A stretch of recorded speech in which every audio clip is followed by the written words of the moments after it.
let's talk shipping containers. I know many people have seen DIYers take shipping containers and turn them into single-family homes, which is kind of another array of a tiny home, if you will.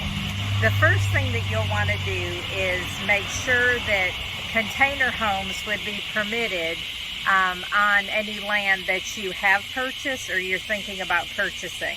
So sometimes there are zoning ordinances that will prohibit any containers from being used as houses, so you want to be sure to check with the county, city that you're looking at land in to ensure that that they are allowed.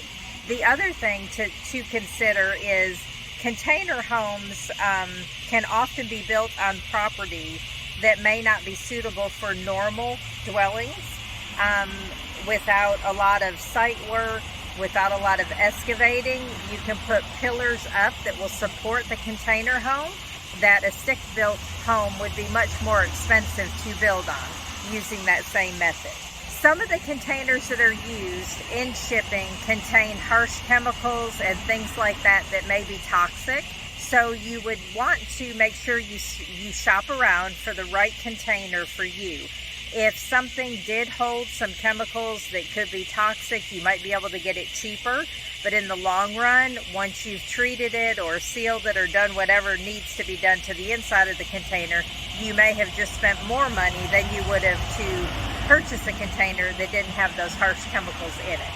And then the other thing that you will want to consider is transporting the container. So if you transport the container, then there's going to be a cost to that to get it to your property.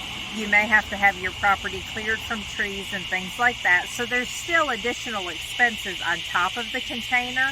But looking at where housing prices are today, you still can come out much, much cheaper buying a container and redoing it to your own design desires.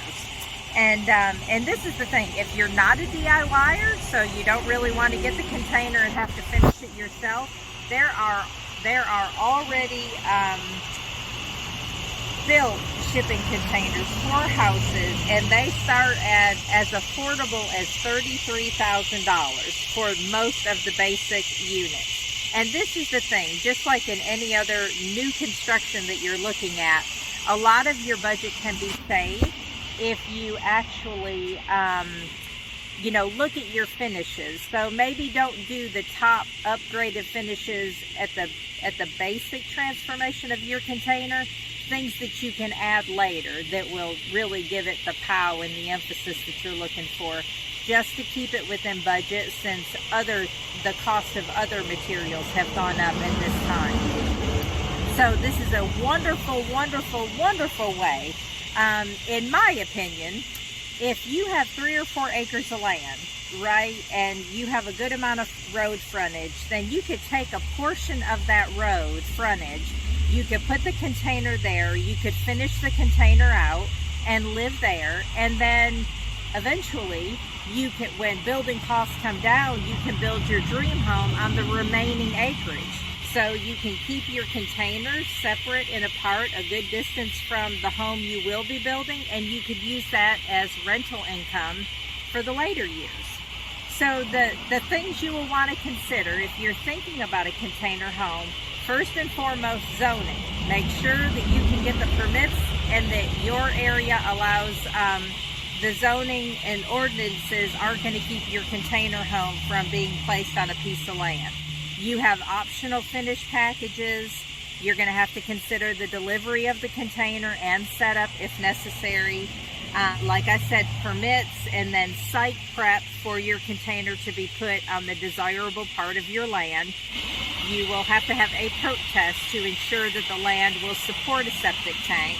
And then you'll look at utilities. So if you need to have a well on your property, you'll have to look at that as well. But anyway, this is a wonderful opportunity for where we are right now, and a lot of these shipping containers can be made to look very, very nice. So I'm actually going to drop a video in right here that shows you the finished product of a shipping container that the DIYer did himself for $81,000. Thanks so much.